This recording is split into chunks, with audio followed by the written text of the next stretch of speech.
Okay, I'm Jason Gluff, and this is my persuasive speech. I'm going to show you my audience. We've got 5 people here.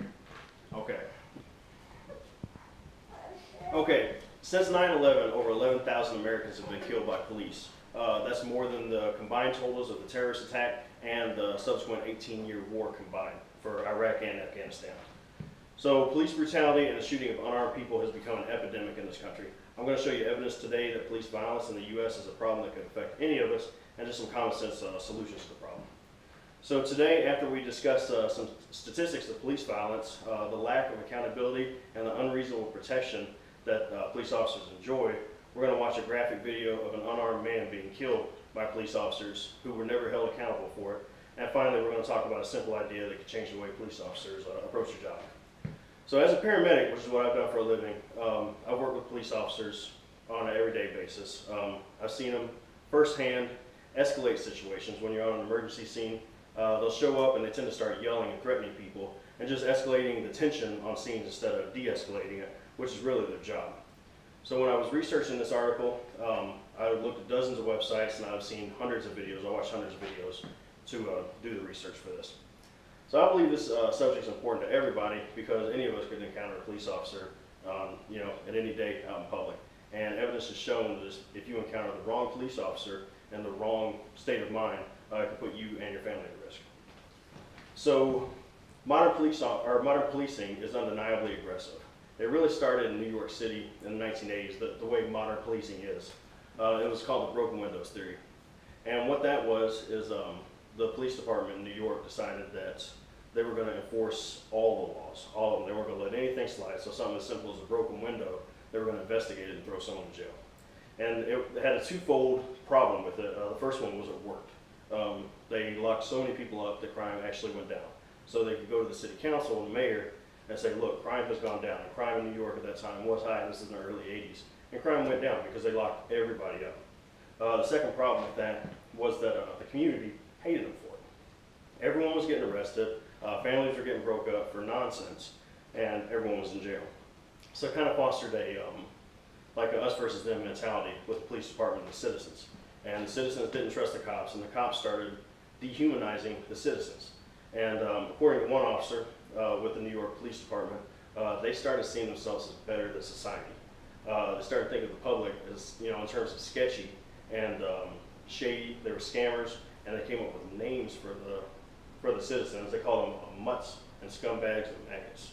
So our public safety officers, that's what they thought of us, and that was their common term for the citizens they were sworn to protect. So that dehumanized the general public. And you can just look at Germany in the 1930s and what happens when you dehumanize one sector of society, especially when the people dehumanizing that sector have power, like police do. They have power, and they've got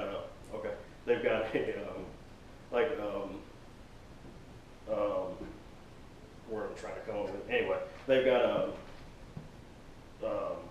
they're the only ones who can use violence, is what I'm trying to come up with anyway. They're the only ones authorized to use violence in society.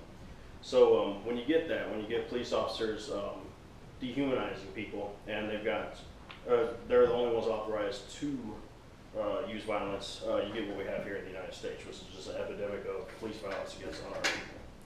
So I'm going to talk about some of the statistics of this, and this comes from the FBI.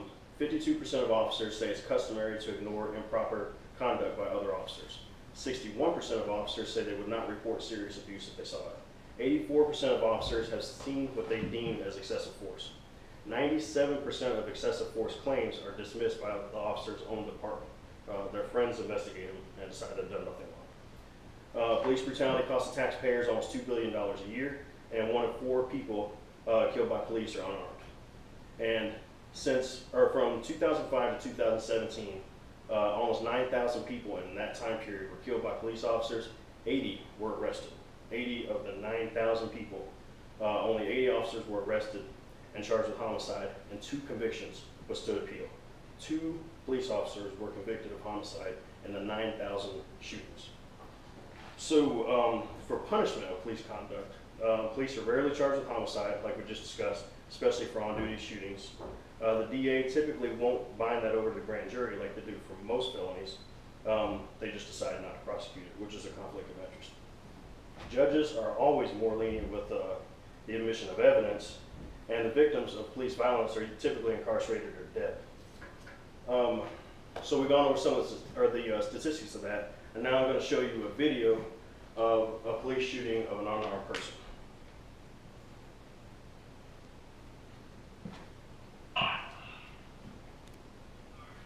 So to give you a little background on this, this person was unarmed. He was claimed, or he had a BB gun, and he left it in his room. And the police officers are basically playing a game of Simon Says with him, and had bad results.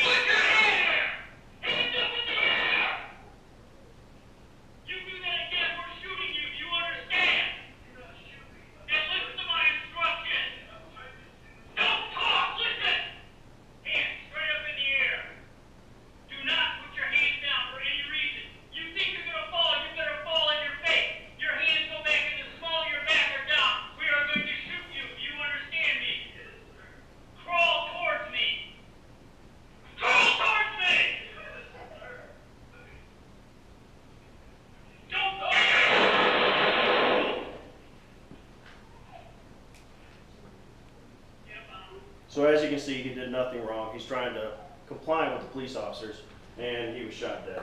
And that police officer didn't serve 1 day in jail, even though he was fired by his department.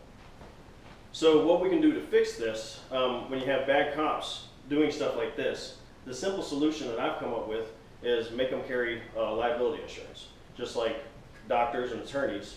And it's okay for the department to cover a basic liability insurance policy for them. But when they start getting claims for things like this, their liability insurance goes up. And if they can't afford it because they paid out a $2 or $3 million settlement for something like this, then they can't afford to be police officers anymore. It keeps the bad police officers off the streets, and it doesn't cost the taxpayers any money. So that is my solution to this. In conclusion, we talked about the culture of police violence and the reasons behind them, their ability to avoid prosecution and sentencing when convicted. We watched a video of a police officer murder an unarmed person, and we discussed solutions to this problem. So police violence is an epidemic in this country. However, it's rarely seen outside minority communities. If we're going to fix the problem, we first have to admit that it exists. And that's all. Thank you. And here's my office.